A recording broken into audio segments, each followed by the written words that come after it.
Europe Technologies a 3 métiers. Le premier, c'est d'avoir inventé des technologies autour du traitement de surface, de l'usinage, du découpage et du soudage, d'assemblage de matériaux. Et ces technologies-là, on les a transformées en produits propres. Donc on vend ces produits dans le monde et ça nous permet d'avoir un premier pilier pour aller à l'export. Le deuxième département, c'est produire. Donc on produit des outillages, des ensembles compliqués, des pièces d'avion, des pièces plutôt où il y a de la techno, plutôt où il y a de la mise au point. Petite série, on va dire, très petite série. Et puis troisième département, c'est ce qui est ingénierie et testing autour des nouveaux matériaux et des nouveaux procédés. L'IRT, avant tout, bon, c'est une fondation. Son rôle, c'est de faciliter le développement de projets innovants qui vont nous permettre à nous tous, sur notre territoire, de générer des emplois pour demain, basés sur les produits de demain, les productions associées à ces produits pour demain, pour qu'on prépare l'avenir. Voilà ce que c'est en quelques mots l'IRT. Alors Europe Technologies, qui a participé à la conception un petit peu de l'ensemble, lui, égoïstement, comme toute PME, se dit où est-ce que je me positionne.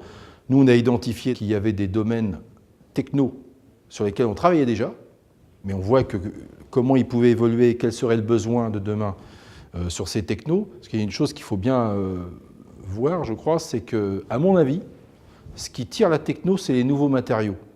Les nouveaux matériaux emmènent la nécessité de générer des nouveaux procédés. Donc quand, dans les PME, on a souvent des technos. Les PME sont très innovantes, hein. On n'arrête pas de dire qu'il faut innover, mais elles sont déjà innovantes. Elles ont des technos, elles ont des savoirs. Par contre, elles ne savent pas forcément l'application de demain qu'elles auront à traiter avec leurs technos. Et l'IRT leur amène ça. Moi, je considère que si mon entreprise s'est développée, ce n'est pas uniquement parce qu'on était super costaud, c'est parce qu'aussi autour, il y avait des facilitateurs. Et honnêtement, on a la chance dans cette région d'avoir des interlocuteurs à tout niveau qui sont dans la logique d'aider, et particulièrement sur l'innovation. Et si je compare nos activités qu'on a ailleurs avec les activités qu'on a ici, mais ici on a une Ferrari. On a une région qui avance à la vitesse d'une Ferrari dans le domaine de l'innovation. On est dans une région qui permet de faciliter les financements, le montage de dossiers, l'obtention de l'IRT. Moi, mon entreprise, elle va bénéficier de ça. Parce que grâce à l'IRT, on va avoir des nouveaux débouchés, des nouveaux développements. Donc ça, il faut le reconnaître. Et c'est le socle pour aller à l'export. Parce que pour aller à l'export, on est tous en train de dire en France, il faut que les PME innovent et il faut qu'elles exportent. On entend ça du matin au soir à la radio, ce qui est vrai. Pourquoi? Parce que la croissance, elle est dans plein de pays. Mais on n'arrive pas aux États-Unis, au Brésil ou en Asie sans avoir des références dans notre pays.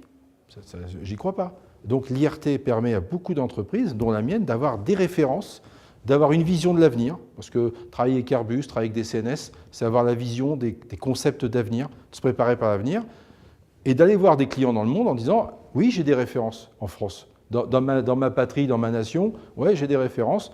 Donc vous pouvez me croire, vous pouvez me faire confiance. » Puis après, à la PME d'avancer. On innove et on fait de l'export pour défendre notre boîte. L'innovation, c'est qu'un moyen, ce n'est pas un but. C'est le moyen d'aller à l'export.